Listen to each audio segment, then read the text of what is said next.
Hello friends, आ गया है GK by mind maps का एक और इम्पॉर्टेंट वीडियो। और आज के हमारे गवर्नर जनरल हैं सर जॉन लॉरेंस। 1864 से लेके 1869। इसके पहले हमने बात की थी लॉर्ड कैनिंग के बारे में। उसके बाद गवर्नर जनरल बोलते हैं लॉर्ड एल्गिन। लेकिन उनके टाइम पर कोई बहुत ज़्यादा घटनाएं नहीं है। एक सबसे इम्पॉर्टेंट, जैसा मैंने आपको पहले भी बताया था, कि कलकत्ता, मद्रास और बॉम्बे के जो हाई कोर्ट्स हैं, उन हाई कोर्ट्स का स्टैब्लिशमेंट उस समय हुआ था। तो हमारे governor general sir John Lawrence, इनके बारे में अगर हम लोग बात करें तो सबसे इंपॉर्टेंट घटना इनके टाइम पर हुई थी third Anglo Bhutan war. Bhutan के ऊपर ब्रिटिश ने फिर से हमला किया। इसके पहले दो एंग्लो भूटान वॉर में बता चुका हूं। अगर आप लोग चाहते हैं कि मैं वॉर्स के ऊपर भी एक शॉर्ट वीडियो बनाऊं, इस तरीके की एक सीरीज, तो प्लीज मुझे कमेंट सेक्शन में बता दीजिए। तमाम वॉर्स के ऊपर भी एक अलग वीडियो में बना सकता हूं। तो थर्ड एंग्लो भूटान वॉर हुआ और इस वॉर में ऑलमोस्ट ऑलमोस्ट पूरा जो भूटान है वो अंग्रेजों ने अपने कैप्चर में, अपने कंट्रोल में आपको ले लिया। और उसके साथ में असम और जो स्पेशली नॉर्थ ईस्ट के मैक्सिमम एरियाज जो हैं वो ब्रिटिशर्स के कंट्रोल में, उनके नियंत्रण में आपको आ गया। तो ये काफ़ी इंपॉर्टेंट वॉर है जिसने भूटान तक अंग्रेजी जो शासन है उसको स्टैब्लिश करने में बहुत ज़्यादा यहाँ पर आपको मदद आपको की। उसी के साथ आपको देखोगे तो इनके टाइम पर आपको पता है कि अंग्रेज भारत की गर्मी से बड़ा परेशान थे। यहाँ का ह्यूमिड क्लाइमेट उनको बिल्कुल भी पसंद नहीं था। तो इसलिए अंग्रेजों ने 1863 में शिमला को इंडिया का समर कैपिटल बनाया। वहाँ पर आज भी वाइसरॉय हाउस जो है वो स्टैब्लिश है, जिसको वो लोग गवर्नर हाउस बोलते हैं। तो शिमला में भारत का समर कैपिटल गया।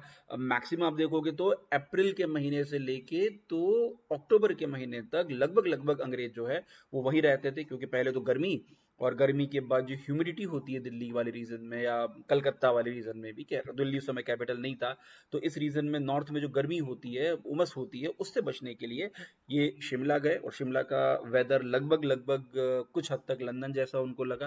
ठीक है, चलिए। उसी के अलावा हम लोग देखें तो इनके टाइम पर एक सबसे इंपॉर्टेंट चीज हुई कि केशव चंद्र जो सेन है, उन्होंने उस समय आपका टैबरिकल न्यू डिस्पेंशन चर्च है उसका स्टैब्लिशमेंट किया, ताकि वो धर्म का प्रचार प्रसार कर सकें, स्पेशली जो हिंदू रिलीजन है उसका प्रचार प्रसार कर सकें।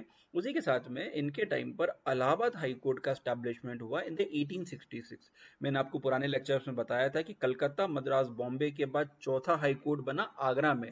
बट आगरा सूटेबल नहीं था अंग्रेजों के लिए, तो आगरा से उस हाई कोर्ट को इलाहाबाद शिफ्ट किया गया 1866 में, 1866 में। आज भी वो हाई कोर्ट है, इलाहाबाद हाई कोर्ट के नाम से जाना जाता है, और उसी बिल्डिंग में आज भी हाई कोर्ट इलाहाबाद में आपको चल रहा है।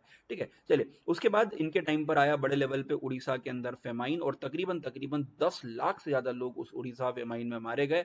और ये तो उस घटना से इतने ज्यादा दुखी थे कि इन्होंने तो अपना रेजिग्नेशन लेटर भी दे दिया था, लेकिन गवर्नमेंट ने रेजिग्नेशन लेटर जो है वो एक्सेप्ट नहीं किया। तो कई बार क्वेश्चन ये एग्जाम में आया भी है कि किस गवर्नर जनरल ने अपना रेजिग्नेशन जो है वो दिया था लेकिन एक्सेप्ट नहीं हुआ। तो याद रखना, जो लॉरेंस के बारे में आपको बात हो रही है। और जो उड़ीसा में अकाल आया, तो उसके बाद पहली बार अंग्रेजों ने एक फेमाइन कमीशन या अकाल आयोग बनाया अंडर द हेनरी कैम्पबेल, जिन्होंने अकाल के कारण को सर्च आउट किया और उन कारण को सर्च आउट करके उस पर काम करने की कोशिश की। जिसमें सबसे इंपॉर्टेंट जो सुझाव था वो कैनाल्स वगैरह बना के, नहर बना के डीप उड़ीसा और आसपास के रीजन में, स्पेशली पूरे बंगाल प्रांत में इरिगेशन की फैसिलिटीज जो है उन फैसिलिटीज को प्रोवाइड करवाना। ठीक है, ओके। उसी के साथ इनके टाइम पर पंजाब और अवध में आया टेनेंसी एक्ट या किराएदार अधिनियम, क्योंकि उस समय पंजाब अवध वाले रीजन में टैक्सेस के रेट बहुत ज़्यादा हुआ करते थे, और जो जमींदार वगैरह जो है वो टैक्स के रेट में लगातार चेंज करते थे। इसलिए टेनेंसी एक्ट एक किराएदारी अधिनियम भी लॉरेंस के टाइम पर पंजाब में प्रेजेंट किया गया। ओके, उसके अलावा इंडिया और यूके के बीच में जो टेलीग्राफ लाइन है ना, अंडर वाटर जो समुद्र के अंदर केबल है, वो पहली बार केबल आपको स्टैब्लिश हुई। ये बेसिकली इंडिया से आपके होते हुए, स्वेज कैनाल होते हुए, ये पूरा कैनल, ये पूरा जो केबल है वो केबल आपको निकलता था।